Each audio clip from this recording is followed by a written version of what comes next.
सादर प्रणाम। बुद्ध ने कहा, मानव अपना स्वास्थ्य खुद लिखता है। डॉक्टर सर विलियम ओस्लर ने कहा, अच्छे से अच्छा डॉक्टर वही है जो बहुधा दवाइयों को निरर्थक समझते हैं। किसी ने कहा, अच्छे स्वास्थ्य वाले इंसान ही सही मायने में धनवान है।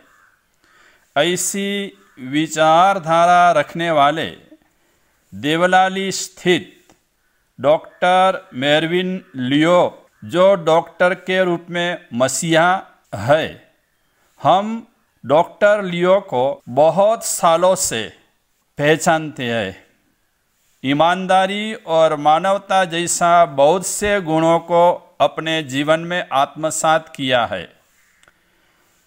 बिन जरूरी सारवार से खिलाफ है। हर पेशेंट को भगवान समझ के अपना ही समझ के ट्रीटमेंट करते हैं।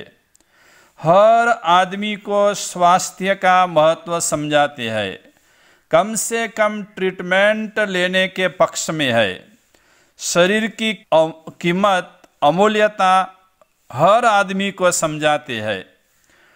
डॉक्टर लियो हर आदमी को कहते हैं, कम खाओ किंतु स्वादपूर्वक, शांतिपूर्वक और अन्न को ब्रह्म समझ के आदर के साथ शुद्ध सात्विक खाना खाओ।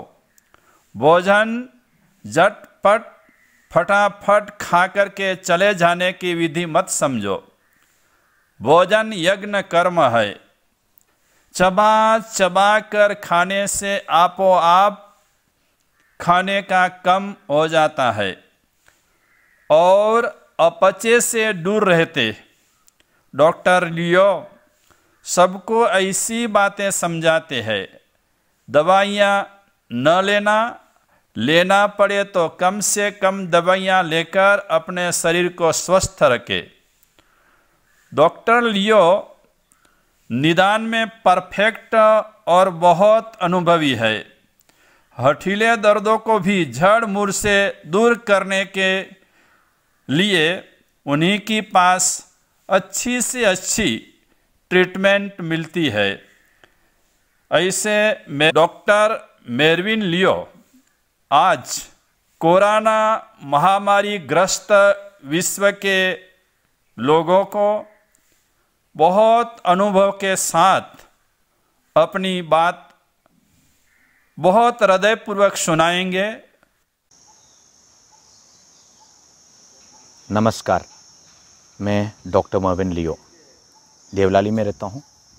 Chief medical officer coral naturopathy and yoga centre and Viveda wellness and health retreat Trimbakeshwar में।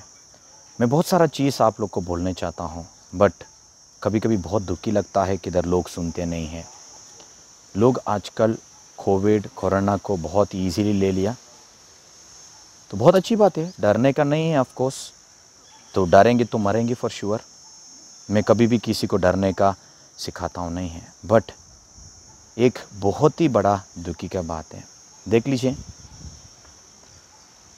इस मेन परिस्थिति में वायरस किस तरीके से फैलता है, कैसे फैलता है, सबको मालूम है। किधर लोग मिलने के वजह से ही होता है, तो हम थोड़ा दूरी रहने में अच्छा रहेगा। गवर्नमेंट बोलता है, पूरा दुनिया भर के लोग बोलते हैं, और दुनिया को हम देखते हैं किस तरीके से लोग अमेरिका में जिया, इटली में जिया, चाइना में जिया, उन लोग किस तरीके से मार खाया, सबको मालूम है। इसके लिए दवाइयाँ है ही नहीं, आपको तो मालूम। फिर भी लोग आजकल घूमते हैं, फिरते हैं बिना कारण को। दवा का नाम में एक हफ्ते में कम से कम 10 बार बाहर जाते हैं। सब्जी का नाम में एक ही दिन में कम से कम 3 बार बाहर जा रहे हैं। फल का नाम में रोज़ 2 बार बाहर जाते आते हैं। क्यों? अब इस तरीके से करने की क्या ज़रूरत है? आजकल मुंबई में सब्जी वाला के पास से ही इन्फेक्शन आया, सबको मालूम है। फिर भी आप लोग इसको क्यों ध्यान नहीं करते हैं? मंदिर, भगवान बोलता है यही है आपका मंदिर। आप इधर अच्छा सोचा, आप भगवान को आप बुलाया, भगवान आपके पास आता है। फिर आप भगवान को भी नाम भूल के आप मंदिर में जाके सिर्फ लोगों को मिलने के लिए जाते हैं। सच्ची बात वही है, भगवान को मिलने के लिए नहीं, लोगों को मिलने के लिए जा रहे हैं। ये सब कुछ क्यों हम बदल नहीं सकता है? साधु संत को मिलने के लिए जाते हैं। ये सब कुछ हम एकदम झट से बंद करने ही पड़ेगा, तभी हमारा देश में इस रोग, इस महारोग प्लीज़ फैलेगा नहीं है। ये वायरस को बंद करने का दूसरा रास्ता है ही नहीं, सबको मालूम है। प्लीज़ विनती करता हूँ, आप थोड़ा ध्यान से अब घर में बैठ के आपको गुरु लोग के साथ बात कर सकते हैं, फ़ोन में, ऑनलाइन में। भगवान के साथ सीधा आप पुकार सकता है, भगवान आपको ज़रूर आवाज़ देगा ही देगा। सब्जी वाला को कभी हफ्ते में एक बार लेके रखिए घर में और उसके रख के घर चलाने की कोशिश करिए। तो घड़ी घड़ी बाहर जाने का मना है, गवर्नमेंट बोला, उसी तरीके से हम लोग बाहर नहीं जाएंगे तो बहुत ही अच्छा रहेगा। लोगों को, रिश्तेदार को हम मिलने में ही प्यार फैलेगा ऐसा मत सोचिए। आजकल आप जाके मिलेंगे नहीं है, फ़ोन में बात करेंगे तो प्यार और ज़्यादा फैलेगा।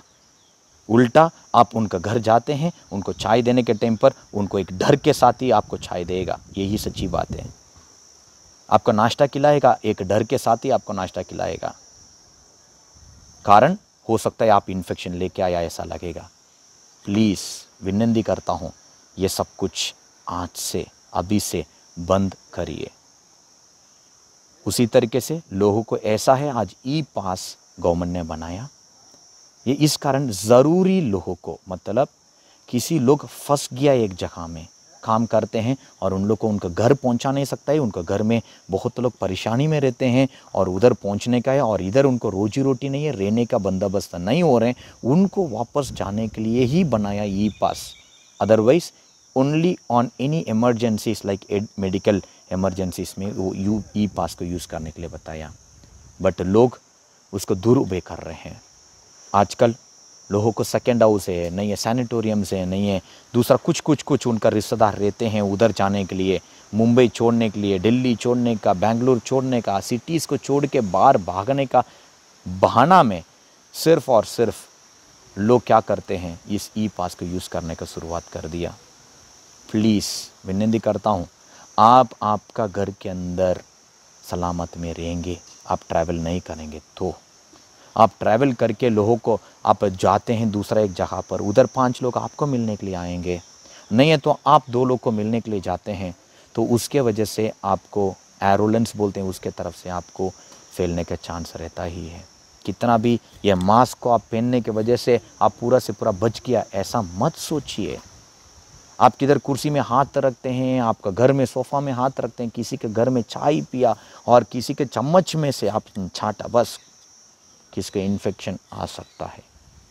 मेरा खुद का पेशेंट्स में करीबन 3-4 दिन से उनके साथ फ़ोन में बात कर रहा हूँ। लोग डरते थे कोरोना का टेस्टिंग करने का, कोविड टेस्ट करने का, कारण टेस्टिंग करेगा तो हॉस्पिटल में एडमिट होएंगे। इसलिए डॉक्टर साहब प्लीज़ हम लोग को बीमारी से बचने के लिए कुछ तो दवाइयाँ दे दीजिए बोलते हैं, बट दवाइयाँ है ही नहीं है, किस तरीके से हम लोग आपको दे सकता है, थोड़ा तो सोचिए।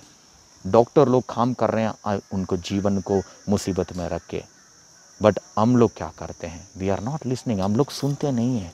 कितना डॉक्टर लोग आपको समझा सकता है।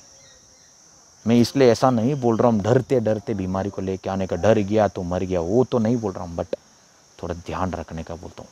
अवॉइड ट्रैवलिंग, लोगों को मिलने का अवॉइड करिए। आप ऑनलाइन में वीडियो कॉल्स करिए, बात करिए, कोई प्रॉब्लम नहीं है, तो उसमें आपको ये बीमारी को हम फैलाने में तो बंद कर सकता है।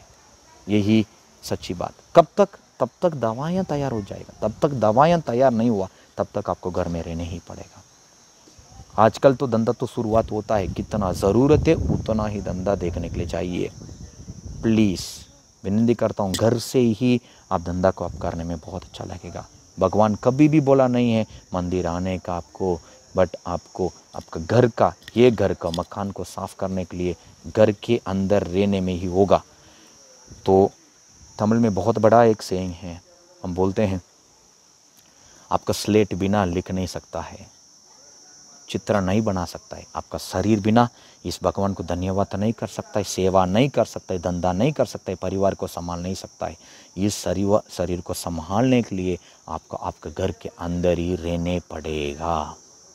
इस बात को सुना नहीं है तो इस महाबीमारी में हम भी गिरेंगे और लोगों को फैलाने में हम भी शामिल होते हैं। इसलिए आप पहला याद रखने का है, आप बहुत बड़ा पाप करते हैं।